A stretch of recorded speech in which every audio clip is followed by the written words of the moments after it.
Mujaba and esteem and my elders, I can't see many others to me, and friends. First of all, I thank Dr. Ram Rao for a very kind words. I wish I was a doctor like that. By just speaking and touching patients, improving most of my work will be. I was feeling the strain of too much of work nowadays. So if I could do that, I think I will be very lucky. But anyway, I thank you for the nice words and impressions you have about me.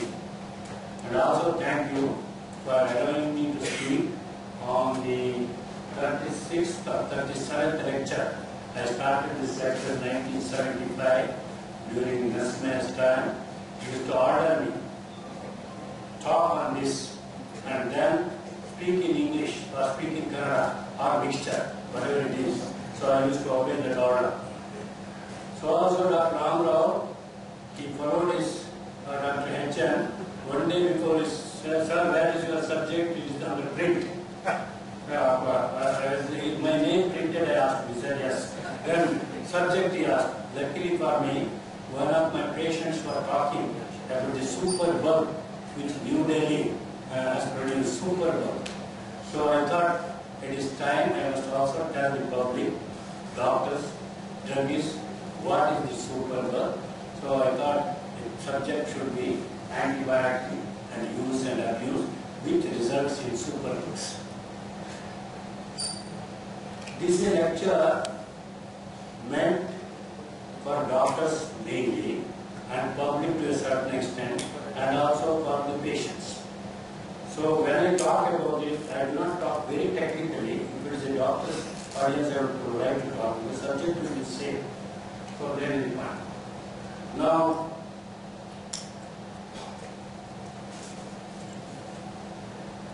the definition of antibiotics as unique substances which is produced by a species of microorganisms, small organisms which are bacteria, fungus, Saccharomyces, which suppress the growth or destroy another bacteria.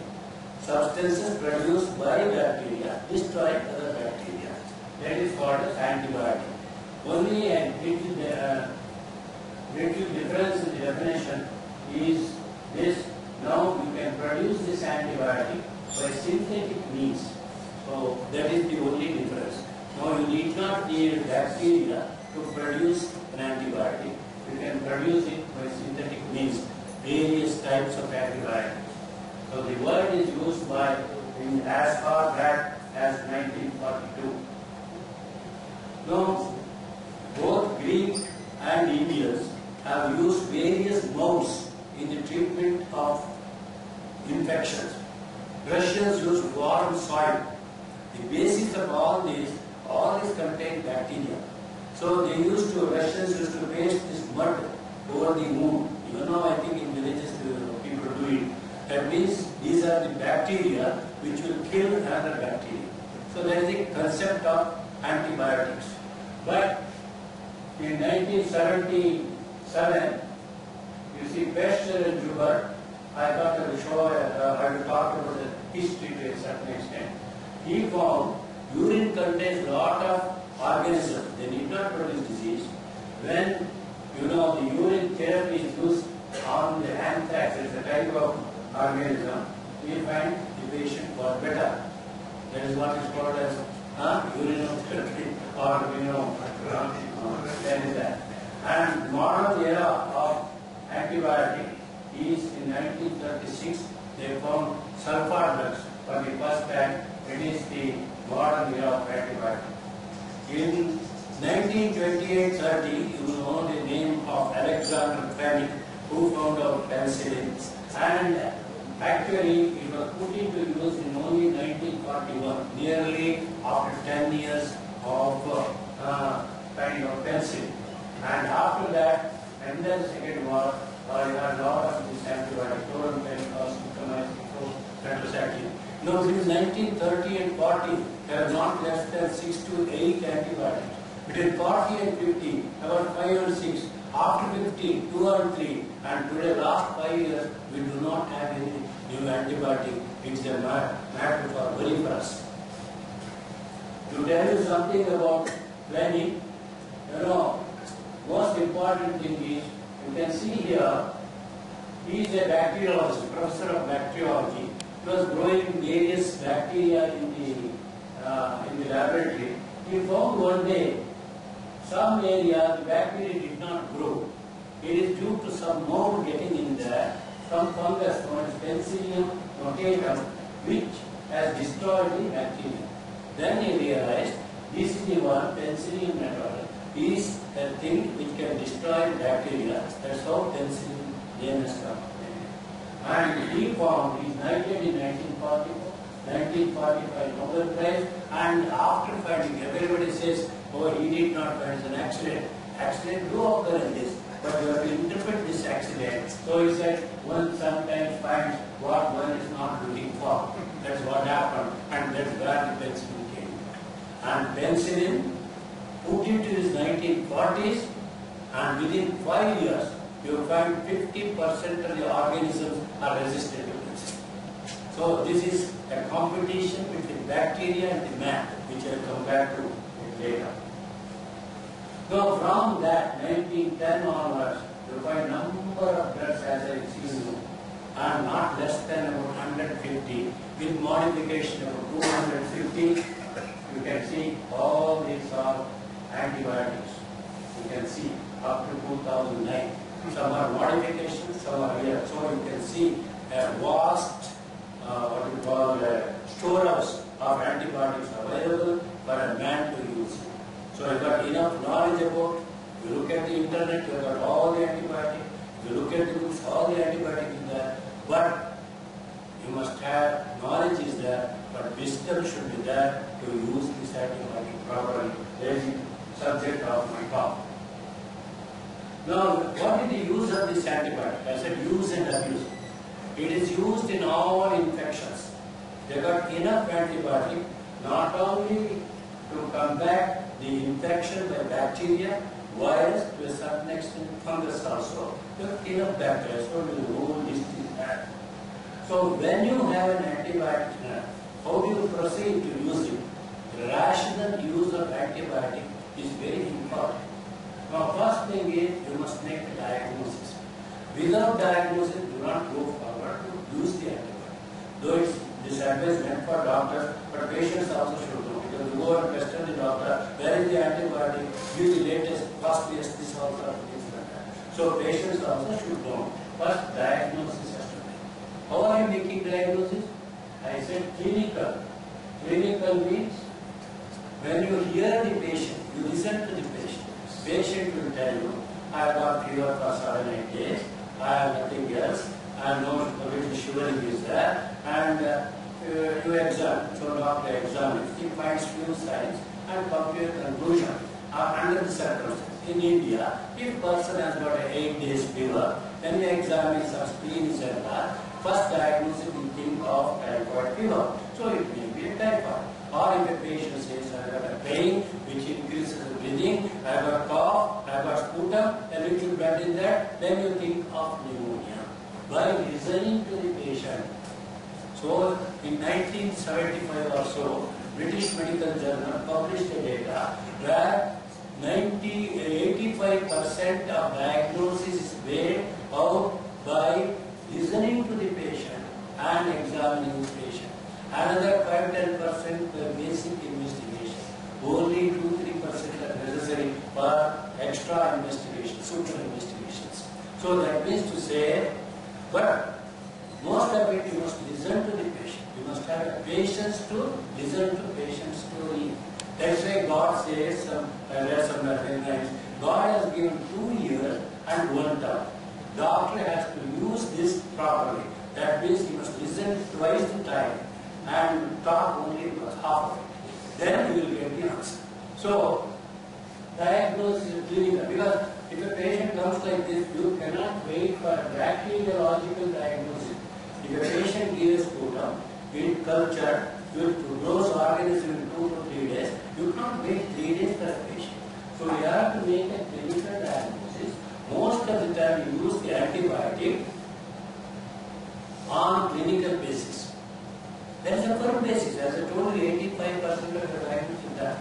So, clinical.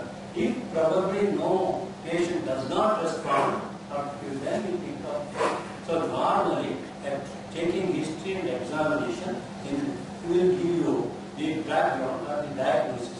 When you have a diagnosis, use the antibiotic. You know which antibiotic to use for which normally. That you can try. You cannot go on the bacteriological test in every patient you see. First, time consuming. Second, economics is not there. Second, third is unnecessary. Now, sometimes without diagnosis also you have to treat. That is called as empirical therapy. That means patient is very ill, you find patient has no fever, you go on searching and you do not find any source of infection, but patient is ill, almost low BP, dying, there is no time. Then what we do is the best treatment. We think what is most likely to start treatment. Then without a diagnosis we get that. And subsequent test if it gives an answer, then only use a correct antibiotic. But don't wait for that. Use the best case treatment, and in this case, that is very important. So, mostly on diagnosis, clinical and this one, sometimes bacteriological, and sometimes you have to go into an empirical therapy. Now, when you think there is particular disease is there, usually a particular organism is responsible. You got a particular antibiotic for that. You do not need a lot of investigation. For example, patient has got a meningitis. If it is badly, some 1 week meningitis, you know the meninges is the covering of the brain and they have a headache, vomiting, etc. You find it is bacterial, then these are the usual organisms. This will respond to ampicillin, penicillin, etc. We know. We start the treatment. Pneumonia. We know pneumococcus is responsible for the bacteria, and you start the treatment in ampicillin, penicillin, etc. and you can start. So, likely etiological on this basis, a suspected clinical can treat. You need not worry about all the investigation. So also, you know, aspiration pneumonia means patient sometimes vomit and takes it in. Then multiple bacteria is responsible for the disease. Then you have a number of 2 or 3 antibiotics you have to use. So also gastro vomiting, that is very common nowadays, and you know usually it is bacterial infection, and you can use one of the antibiotics which are very known to act on this. So suspected clinical diagnosis, likely organism responsible, likely antibiotic is going to act, then it is a rational treatment only. Now you know number of diseases are there. You have got antibiotic for every disease. Bacterial disease, you have got antibiotic. You can see syphilis is not so common. Then you have skin abscess, you have got antibiotic. Pharyngitis, you have got antibiotic. Cholera, you have got antibiotic. Pneumonia, you have got antibiotic. And meningitis, you have got antibiotic for everything. See? When you take the virus, we do not have antibiotic for all the viruses. That you must know very well. This is important. Influenza, you have got, you know, the avian influenza, bird influenza nowadays, herpes zoster, that is, you have got an antibiotic. But mumps, rabies, dengue everywhere now, you do not have an antibiotic. But every patient I am seeing with the dengue fever comes with an antibiotic. Purpose, it does not act at all. But luckily for us, this patient came to me after 4 or 5 days. They would have had an antibiotic. The only thing is that I remove the drug, patient is okay. So that is my advantage as a consultant.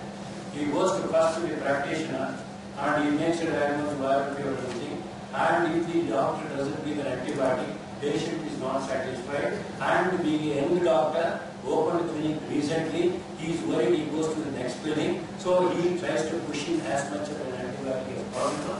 Luckily, by that going around, he comes to me on the 4th or 5th day. I am sure by that time his fever was gone down. I have to remove the drug and see. So people sometimes feel, why should I pay this man for removing the drug, not putting on the drug? So we'll fix that. Anyway, these are all things you need to be practiced. In olden days, I remember I removed one drug for blood pressure because that fellow was getting low BP on standing. So I removed it and it was alright. So he was like going, I could listen. So So this doctor doesn't give medicine, but he takes off the drug and we are paying money for it. So this problem is that. So he takes all these things. So this you must know. It is the abuse of drug here. Mumps, rabies and all that you give antibiotic dose. So also you got antifungal drugs. Fungus, you got some drugs are there. Some virus we don't have this. Now the second important use of rational use of dosage. Every drug has got a dosage per kg, 5 milligram, 10 milligram, 1 milligram, 0.2 per kg. Body weight is very important in pediatric practice.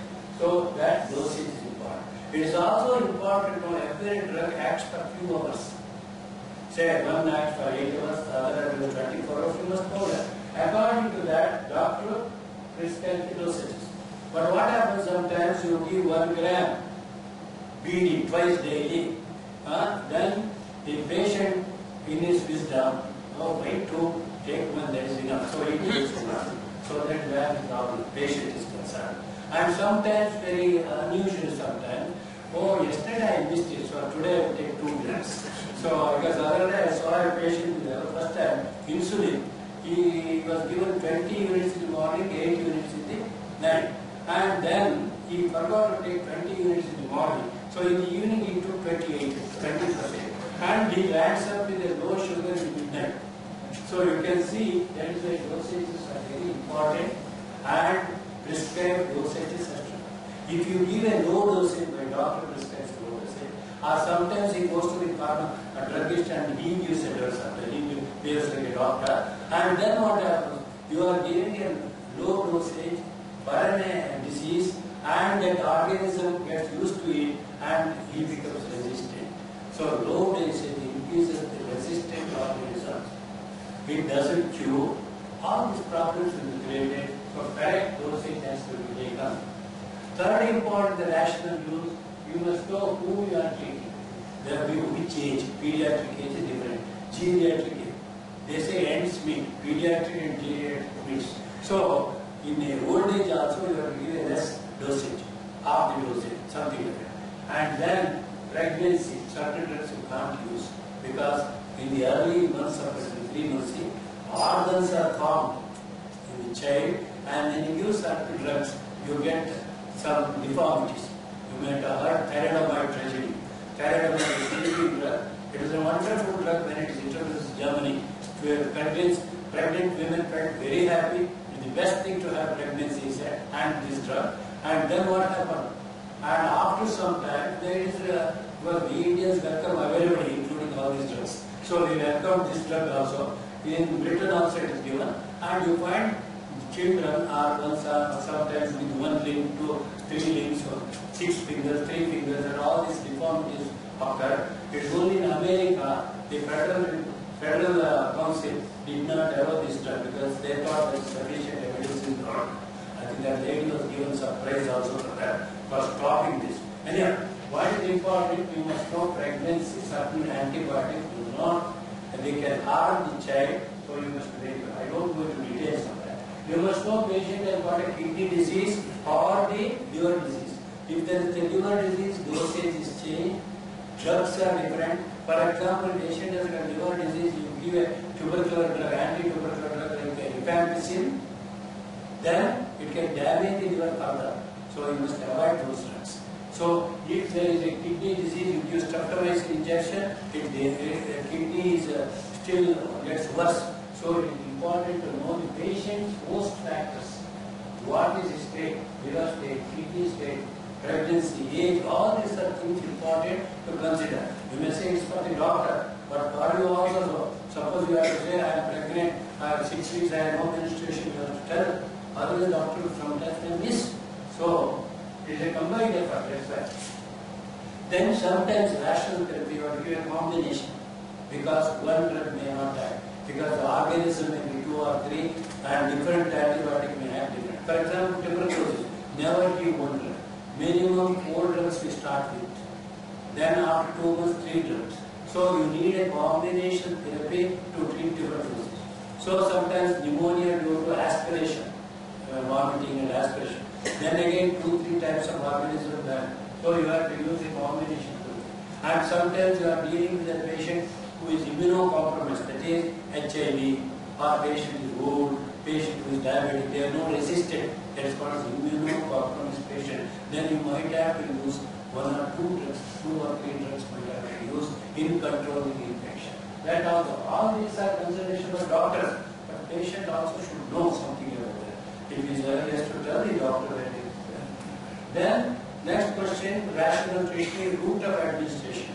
So, either by injection or by intramuscular, intravenous or by oral therapy we have to give.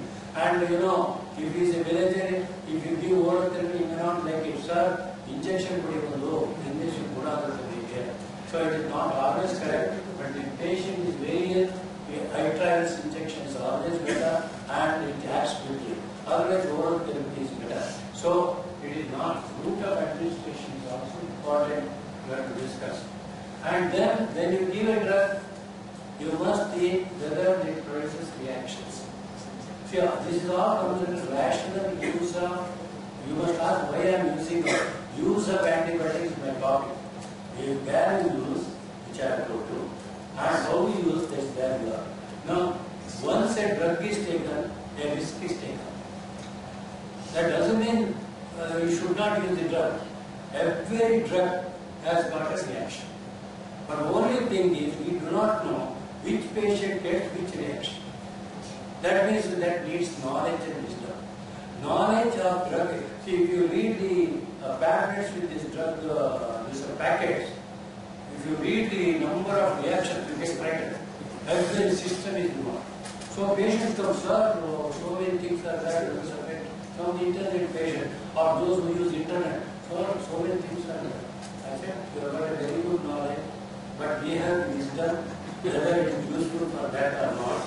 And also I must weigh whether a little irritation here, say I prescribe a corrosive paracetamol, a little irritation may get, you say after food you take, and but it reduces headache and fever quickly. So benefits are more than the some side effects. So you weigh the benefit versus side effects. So that is wisdom.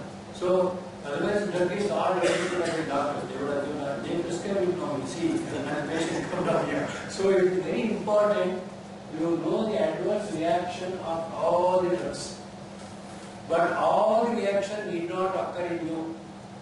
So some patient get it, some patient do not get it. And according to, suppose he takes a painkiller on an empty stomach, he get it. All this you have to check. So some knowledge regarding that is very necessary. Now, the adverse reactions of each antibiotics are many. I am not going into details of all these, but you can see penicillin produces. Nowadays, no practitioner would like to give penicillin in the clinic because he is worried. They go into a reaction, swelling of the face, and then you can see something like that. Swelling of the face, and then rashes and collapse. This can occur. So that's why they are afraid to do it. But they don't be very good drugs. You have to be careful, that's all. Now, these are something like penicillin, you have again nerve rashes, kidney affection. Then this is what you call as gentamicin, etc. It can produce ear trouble and it can produce. As that once a drug is taking reaction is always there. It is only we have to observe whether it is beneficial or not, whether you must have an idea of what reactions are there. See, these are phenols, this is citron, etc. You may be knowing. Chloramphenicol, chloramycin, in olden days used to give for typhoid, it produces vomiting, diarrhea. See, in students we used to ask, what is the side effect of this drug? Everyone say vomiting, diarrhea, because it is a very common symptom in most of this drug. So, occasionally some of the drugs produce constipation. They used to miss that anyway. So, vomiting, diarrhea, and then anti-tubercular drugs produce the liver damage and nerve damage and vomiting and diarrhea, you see. So, all these side effects you have to know. Now, next comes, this is how to use an antibiotic. Use of antibiotic are these. For every infection you have got an antibiotic. And only thing you have to be careful by using, keeping in mind those factors. Now, after treatment, some people do not respond. The question was why? So unfortunately it is very important because suppose a patient with typhoid comes, you give one of the drugs. Nowadays this chloramnestin, nowadays you have got cifran, so many drugs are there, ceftriaxone, etc. So many drugs are there. But you remember no drug bring down the fever within one day. But dosing bring down within hours. That is not treatment. Treatment of the disease, when you give for typhoid, if you are lucky, the fever starts coming down after the 4th day. If you are unlucky, 7-8 days. Otherwise, sometimes with these days of free use of antibiotic, resistant, it will not act. So you must know why it fails. That is why you have to be very careful. So when I start my treatment, I always tell the patient, don't come 4 or 5 days. Fever will not come. It's better than the patient. Otherwise, every other day, sir, fever has not come down. You may switch over to another person. So all these things are there. Younger doctors, naturally, they are worried about their practice and they go on changing every day. It is useless. Every day, any drug use at least use for 3-4 days minimum. Otherwise, changing every day will not solve your problem because drug needs time to act. So when a treatment fails, then you think why? Whether I selected a wrong drug or a wrong dosage, low dosage, or is it appropriate drug? That's one question. So patient also has to think why this is happening. And another thing which happens, there is an abscess here, pus, and you go on giving antibiotic. Unless you remove this pus, antibiotic will not act because it's a pocket. So it is very painful to drain pus, or there is a foreign body. Some foreign body is inside. Unless you remove whatever antibiotic use is no use. So that is one of the cause of pain.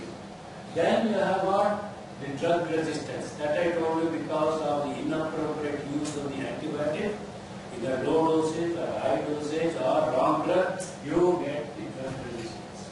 And I will come to that little later. And then you have got, sometimes you use an antibiotic, then there are other organisms come. It's a fight between the organism and the human being. So you got other organisms come and grow. Then you need a different antibiotic. Then sometimes patient may have typhoid, patient may have rat fever, patient may have malaria, a dengue fever and malaria. So dengue will usually resolve itself. The patient continues to have fever. Then you research, is there any other disease? So always multiple infection may be the cause for failure of treatment. And then, of course, if patient is doesn't have resistance in case of diabetes and like HIV and all that, there are no resistance. After all, even if you give drug, they have to ask through they have to act through their immune system, their resistance system of the body. That should act. So if there is no resistance, then whatever drug you may not act efficiently. That may be the cause. Of course, last, is it a wrong diagnosis I have done? So, fever, sometimes we go on giving drugs. Fever should have stopped after 5-6 days. Even after 1 week, fever continues. Then one of the methods you stop our medicine. Then it is a drug fever. Giving drug can handle the reduced fever. To stop all the drugs, fever stops, then the diagnosis is drug fever. So when you are nowhere, better to stop all the drugs, start from the beginning. And sometimes you make a diagnosis of infection, there may be an occult or hidden malignancy, cancer, or hidden diseases like tuberculosis, and you are treating as though some infection is there. So when a patient does not respond, you don't see any of these diseases, look for another diagnosis. So this probably will tell us what to do in this case. Now, second use of antibiotic, what is treatment of all the infection? Prevention of diseases, what is called a chemoprophylaxis. One of the things we use is rheumatic fever. In children we have joint pain, etc., joint pains, sore throat, etc. Then it may stop at that, or it will affect the heart valves. You might have heard mitral stenosis, aortic stenosis, valves get narrowed, valves get leaked. All this can occur due to this fever, what's called rheumatic fever in children. And that's why they say, you are not worried about joint pain, it disappears. It licks the joint, bites the heart. So this is licking the joint, it will go off. What you are worried after, say, 5 or 10 years, you ask her to find some murmur and all that, valve defect.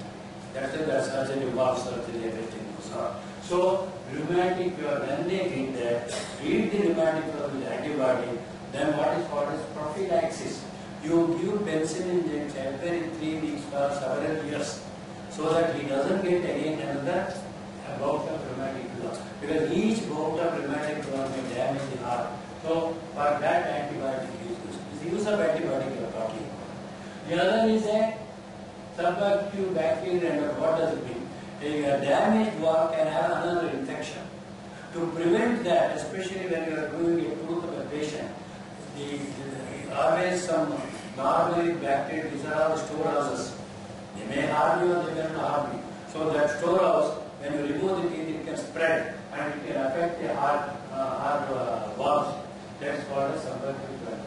So when you remove the teeth, before removing the teeth, you give an antibiotic, so that if these bacteria which is released from the mouth doesn't harm the valve. So that is again prevention.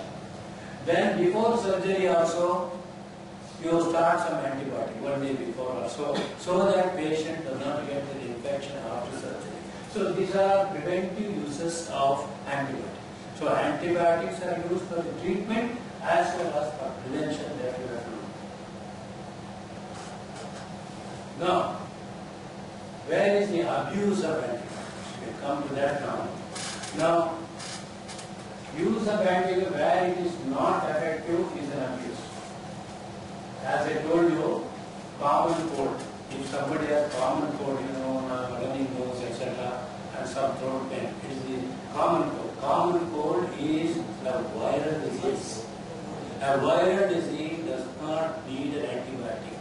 If you use an antibiotic, the patient will get resistant to that antibiotic. Then if that antibiotic needed for pneumonia or anything, it may not act. You are increasing the population of resistant organisms. They are responsible for their reproduction resistantly. So, when it is not effective, if you use common cold, mumps, measles, dengue, but if they are secondarily infected by bacterial infections, but you see, if somebody comes with fever and cold, I see whether it is the highest antibiotics used, subceptic, this and that is used, which is unnecessary. Treated cold usually lasts for 7 days. Untreated cold lasts for 1 week. So there is no need to treat. Only reassure the patient. Suppose you have got fever, use Crocin, and you have got headache, use Crocin. If they are running on some nasal drops, symptomatic treatment is more than enough. As I told you, we are lucky. By the time 4 or 5 days, these people have given antibiotics. I have to only stop it and stop it. That's all it has to do. So, your consultants are in a convenient position in this. So, viral diseases, mumps, dengue, even the dengue is going all around Bangalore, and I find everybody comes with an antibiotic. And my job is to stop the antibiotic. So, what I am worried is not that. What I am worried is we are increasing the population of resistant organisms in this atmosphere. Tomorrow you have a big number of resistant organisms. I will come to that aspect, very important aspect. Whereas you abuse it, where one drug is enough, you use a multiple drugs. Because practitioners are worried that one drug may not act, then he may leave me and go to another person. He uses 2 treatments. So multiple drugs are used where one single antibiotic is used. For example, pneumonia, need penicillin or ampicillin. But they give ampicillin plus efficacy, another drug. Then what happens? Again, another resistance. It is not necessary. So that is another cause for abuse. Then, mainly this I have talked, inappropriate dose, there is an abuse of antibiotic. And inadequate treatment and poor patient's compliance. As I told you, patients natural ನನ್ನ ಬಾಡಿಗೆ heat ಜಾಸ್ತಿ ಆಗುತ್ತೆ ಅಂತ ಅರ್ಧ ಮಾಡೋದು ಹೇಳ್ತಾರೆ, ಉಷ್ಣ ಜಾಸ್ತಿ ಅಂತ ಹೇಳ್ತಾರೆ. ಆಮೇಲೆ double the dose is less common, they have the dose. Sometimes I have to prescribe a gram on one tablet. I wanted to give 500 milligram 2 tablet. I give gram 1 tablet. You take one at a time. Then I know he will take half and half. That is enough for me. So you give a higher tablet, dosage tablet. So even the patient makes adequate dosage is given. So sometimes all these tricks of the trade. Anyway, whatever it is, patients usually have the dosage. That's very important. Not all, some of them. So inappropriate dosage is one you see. And so patients complain. Many a time, 2 days he takes, then he changes the doctor, changes the drug. So naturally complaints, patients complain. That is one of because abuse. Now, sometimes as I told you, primary conditions you have to treat. That is an abscess without draining, as I told you, and treating without removal of foreign body. Then what happens? You are giving antibiotic, nothing, fever will continues, drain the abscess, surgical treatment, remove the foreign body, then antibiotic will last. So because of this, these are abuse of antibiotics. Then what is the result? Consequences of it. As I told you often, drug resistance. This is always a fight between a man and bacteria. You can see, I'll come back to this again.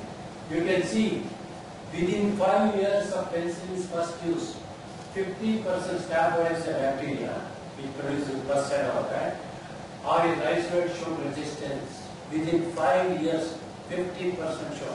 Then what happened? Between 40 and 50, we do not have an antibiotic. We did not have many deaths have occurred.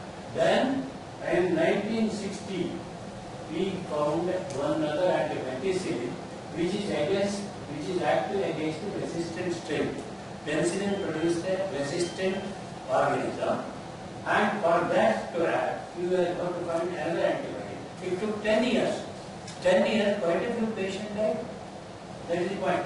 And then at 9, another after 10 years, even bacteria become resistant to penicillin. And I take the story of 400. You know, when you are all young, typhoid is treated with chloromazine. Beautiful, no? Response is there within 5 or 6 days.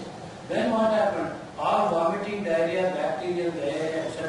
They started using chloromazine right and left. With the result, by 1970, resistance started to occur for chloromazine, and there is an outbreak of typhoid in Kerala. They used chloromazine, never worked.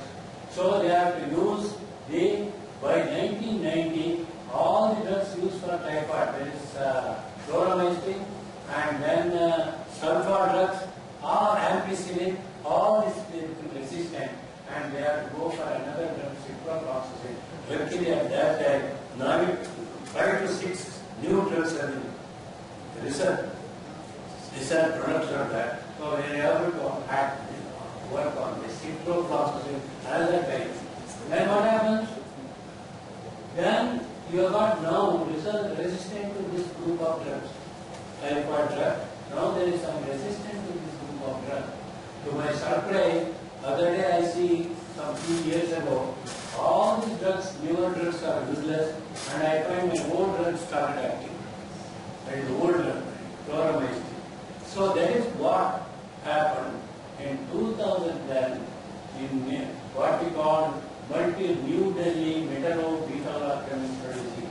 This is Enterobacteriaceae, is a type of organism which affects lung, kidney, etc., urinary tract, etc., which started producing this enzyme which destroys the strongest and the costliest antibiotic, known as carbapenem. This is an antibiotic, cost 1,000 and plus rupees, and this is used in ICU and even as an empirical therapy, and they found this organism is capable of destroying this antibiotic. That is what is called as New Delhi metallo-beta-lactam, New Delhi superbug. So you find New Delhi bug is one of the organism which is capable of producing an enzyme which will destroy the drug itself. Now, what next? There are no drugs. That's the problem we face. And drug doesn't maybe. So that is what happens is you have no drug for the last 2-3 years. There are no new drug developed. I am worried now. What happens is 5-10 years where there is no drug development. Why there is no regard to that? No drug, new drugs are available, and if the patient gets some resistant organisms, where are we?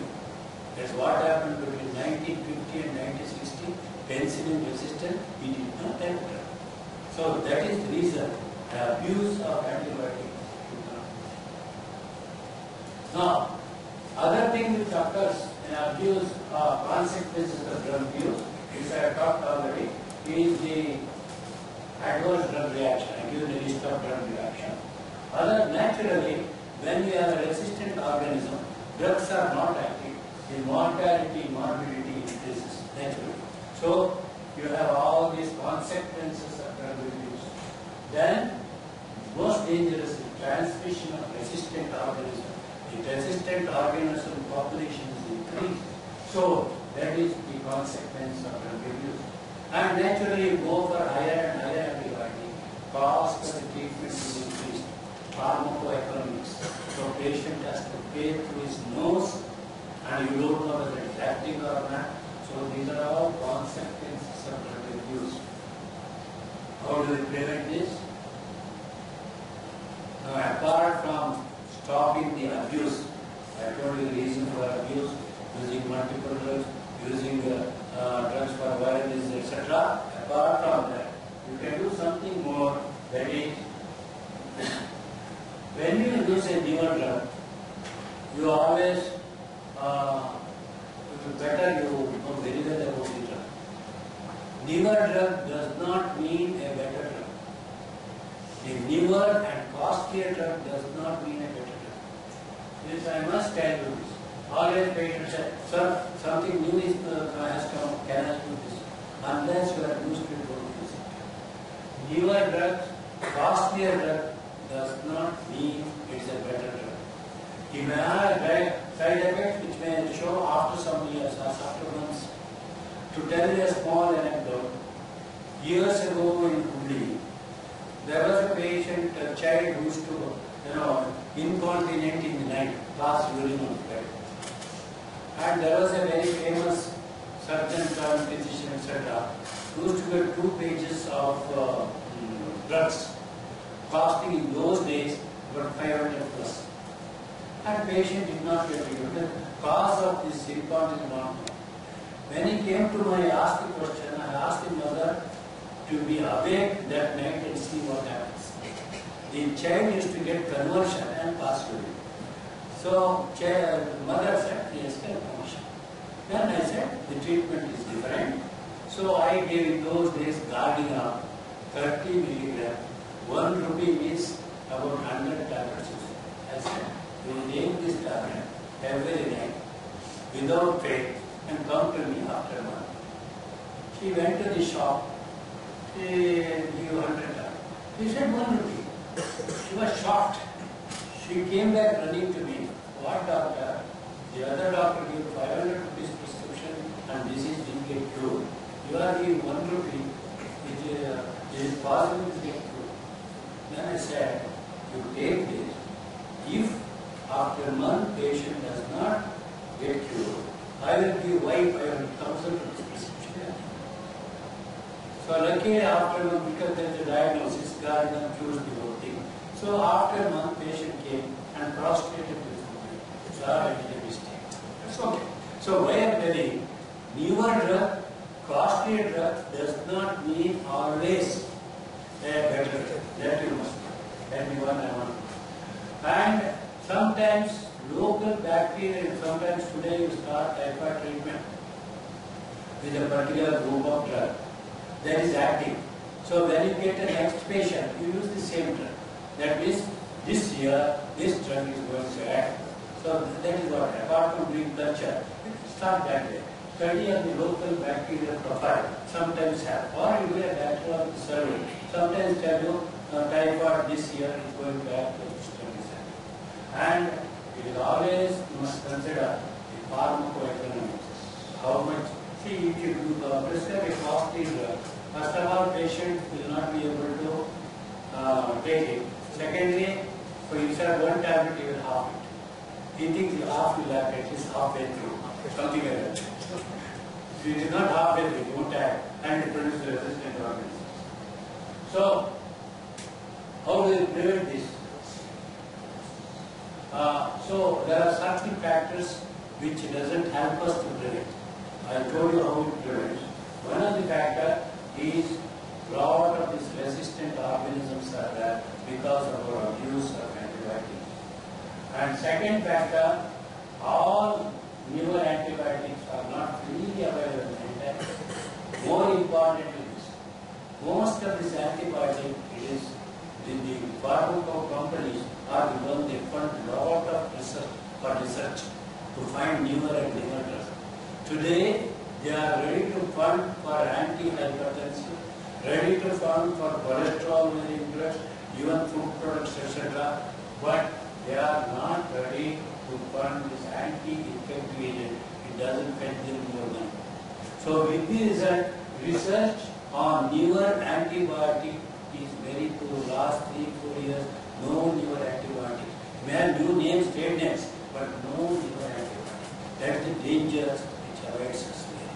So the point to remember is, see, it is properly used, the responsibility mainly for the doctors, to a certain extent patients and also the druggists, so that we do not increase this population of drug-resistant organisms, so that we do not abuse the antibiotic.